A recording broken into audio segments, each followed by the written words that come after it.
Welcome to ஜோலா kitchen. இன்றைக்கி எங்கள் வீட்டில் மசாலா தோசை எப்படி பண்ணுறோங்கிறத பற்றி இந்த வீடியோவில் பார்க்கலாம். ஃபஸ்ட்டு எண்ணெய் சட்டி எடுத்து வச்சுட்டு எண்ணெய் தேவையான அளவு ஊற்றிக்கிட்டு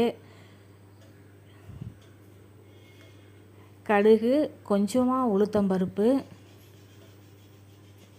கொஞ்சமாக கடலைப்பருப்பு போட்டு லைட்டாக பொரியட்டும். பொரிஞ்சோன்னு வெங்காயம் சேர்த்துக்கலாம்.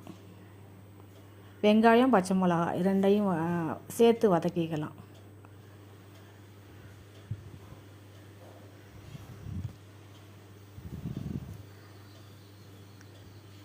நல்லா வதங்கட்டும். உப்பு சேர்த்து வதக்குனிங்கன்னா சீக்கிரம் வதங்கிடும்.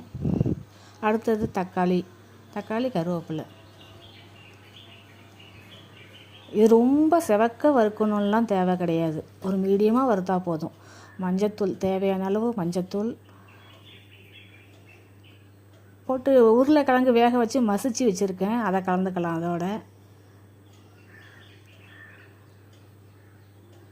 கலந்து நல்லா கிளறி விட்டுக்கலாம்.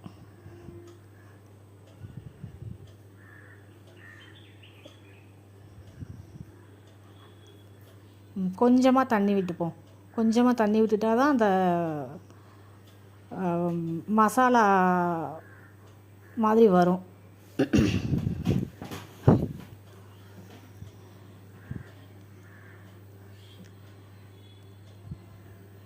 தேவையான அளவு கொத்தமல்லி தழை போட்டுட்டோம்னா மசாலா ரெடி. அடுத்தது தோசைக்கல் போட்டு 2 கரண்டி மாவு ஊற்றி நல்ல பெரிய தோசையாக ஊற்றிக்கலாம்.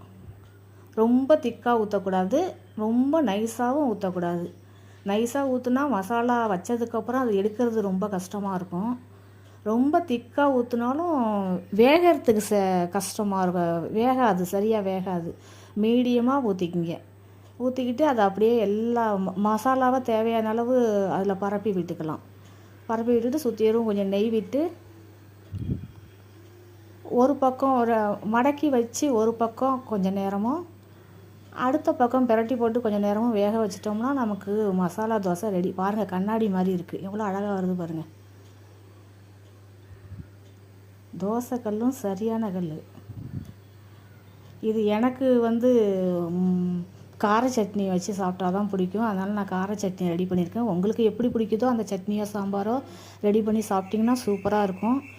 வீடியோ பிடிச்சிருந்தால் லைக் பண்ணுங்கள், ஷேர் பண்ணுங்கள், சப்ஸ்கிரைப் பண்ணுங்கள். வீட்டில் செஞ்சு சாப்பிடுங்க. நன்றி. எவ்வளோ அழகாக இருக்குது பாருங்கள் மசாலா தோசை.